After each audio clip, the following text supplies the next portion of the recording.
Bonjour à tous, et bien on se retrouve donc au bord de l'eau pour le test de la canne après la présentation. Donc là elle est montée avec un Daiwa XLR 2500. Comme vous voyez elle est plutôt pas mal équilibrée.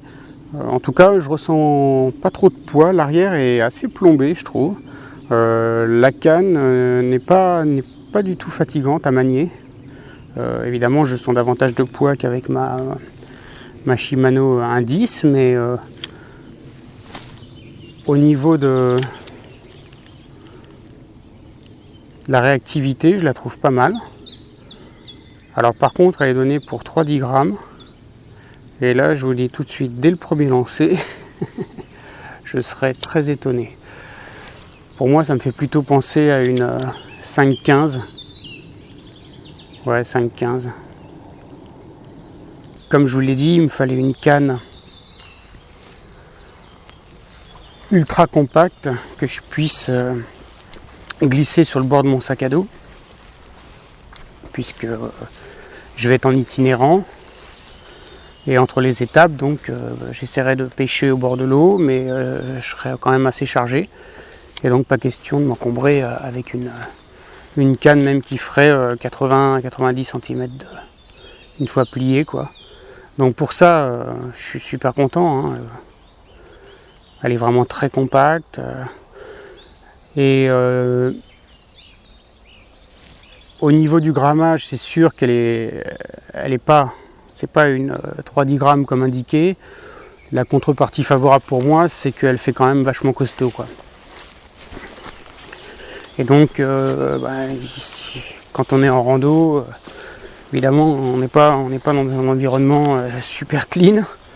Et il arrive qu'on tape des obstacles, qu'on trébuche. Donc, c'est intéressant de savoir que la canne est plutôt bien protégée de ce côté-là. Et putain, ça c'est beau. Ça c'est magnifique. Putain.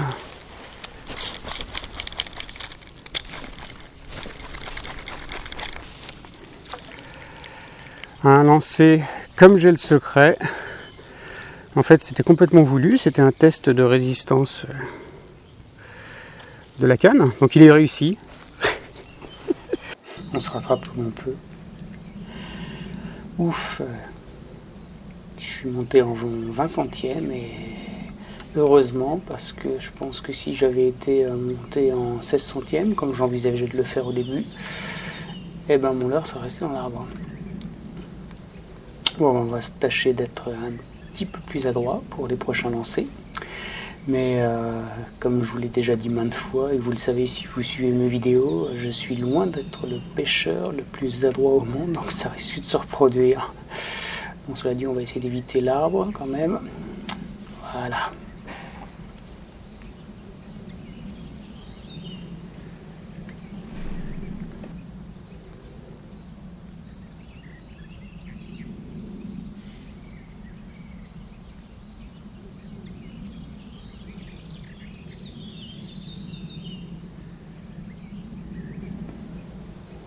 Tiens, je me rends compte là que les anneaux sont pas bien alignés.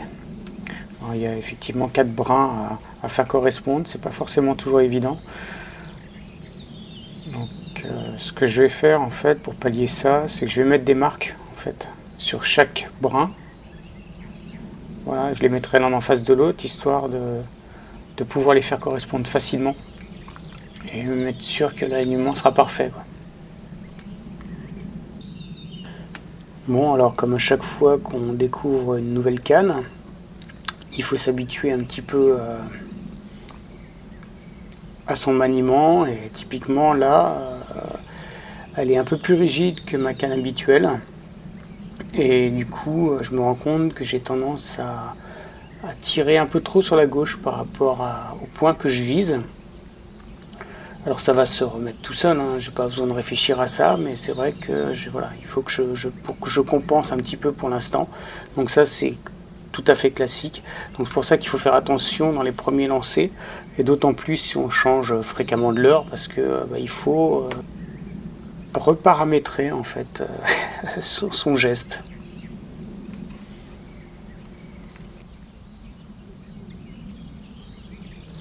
Bien, bah, j'ai mis mes lunettes polarisantes que j'ai achetées chez AliExpress, hein, ces petites facettes qui se mettent sur les lunettes de vue. Pour la pêche de la truite, hein, c'est un instrument qui est vraiment super intéressant. Bon là, je viens de regarder l'heure, il est 7h15. C'est pas forcément le meilleur horaire pour les utiliser. Il faut savoir que comme c'est lié quand même à la position du soleil et au reflet que ces rayons provoquent sur l'eau, ça sera beaucoup plus, enfin, l'utilité sera beaucoup plus flagrante lorsque le soleil aura monté un peu sur l'horizon et sera passé au-dessus des frondaisons.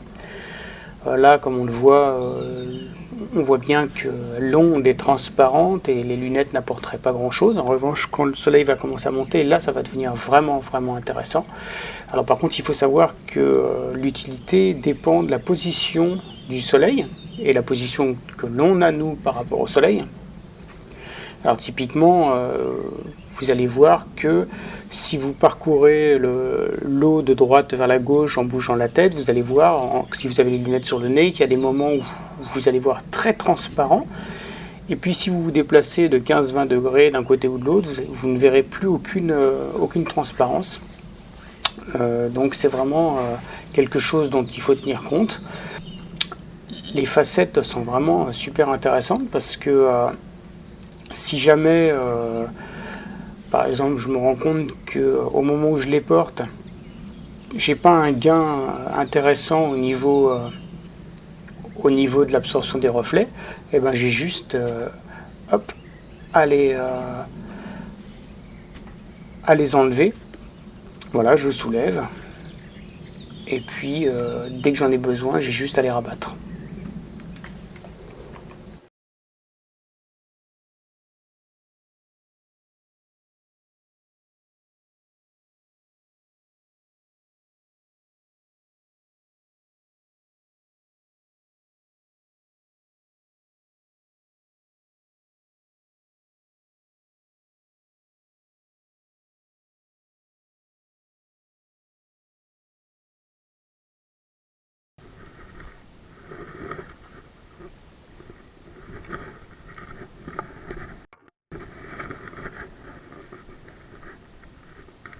Voilà.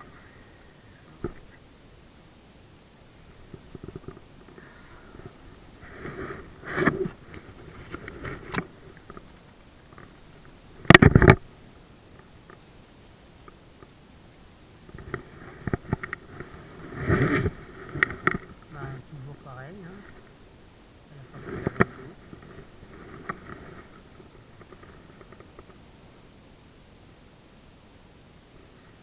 Je vais pas vider. Allez, pas.